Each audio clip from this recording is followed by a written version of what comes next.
Kapag ang mga bagay na binanggit sa child guidance ay hindi po natin nagawa sa araw ng Friday o Biyernes, at ginawa po natin ito sa araw ng Sabat. Ganito po ang sinabi sa paragraph 3 sa child guidance, page 528.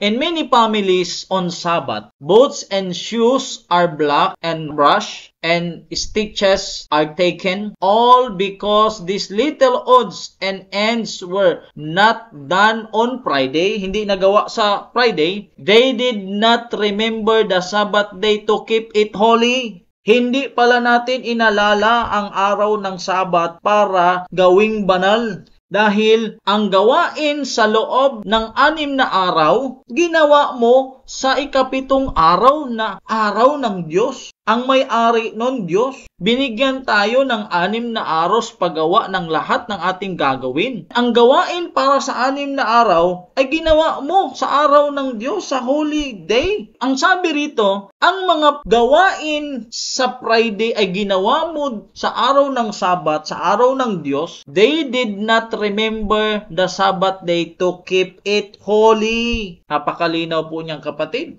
Ano pa ang sinabi? Sabbath hours, not ours, but God's. Ang araw pala ng Sabat, kapatid, napakalinaw, hindi po yan atin, kundi sa Panginoon. God has given us the whole 6 days in which to do our work and has reserved only one to Himself. So, ang araw ng Sabat hindi sa atin. Ang binigay ng Diyos sa atin ay 6. Ang sa Kanya 1 lang. Ngayon, ang gawain para sa 1 hanggat 6, hindi natin ginawa. Doon natin ginawa sa araw mismo ng Diyos. Mga kapatid, hindi po natin naintindihan ang banal na kasulatan. Dahil napakalinaw po sa banal na kasulatan nga instruction ng Diyos, ibinigay po sa atin ang 6 na araw sa paggawa. At pinaliwanag po ito ng ating propetesa ang mga bagay na kailangang gawin sa paghahanda sa araw ng Biyernes o Friday. So, ang sabi rito, binigay ng Diyos sa atin ang 6 na araw para sa ating mga gawa. Pero, ang 1 araw, i-reserve po natin yun para sa Diyos.